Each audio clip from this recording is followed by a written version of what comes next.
Patient हमारे पास जब आता है कि डॉक्टर घरेलू नुस्खे से आराम नहीं पड़ रहा है तो क्या दवाई देंगे। डिपेंड करता है पेशेंट को सर्दी है, पेशेंट को खांसी है, पेशेंट को बुखार है या पेशेंट को तीनों चीज है।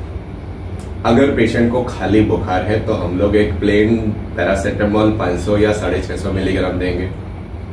शुरुआत में हम पेशेंट को बोलेंगे कि आप SOS बेस पे लें कि जब आपको बुखार हो तभी लें और दिन में 3 बार तक आप ले सकते हैं। कुछ लोग आधी गोली लेते हैं, वो नहीं करना है। 500 मिलीग्राम की या 650 मिलीग्राम की गोली आप दिन में 3 बार तक ले सकते हैं। शुरू में हम SOS बोलते हैं। अगर सर्दी के साथ खांसी भी है, नाक आ रही है और खांसी है, तो इसका मतलब है कि हमको डिकंजेस्टेंट और एंटीकोल्ड मेडिसिन देनी पड़ेगी। 2 प्रकार के डिकंजेस्टेंट होते हैं, एक होता है क्लोरफेनेरामिन बेस्ड और एक होता है फिनाइल एफ्रिन या सूडोएफेड्रिन बेस्ड।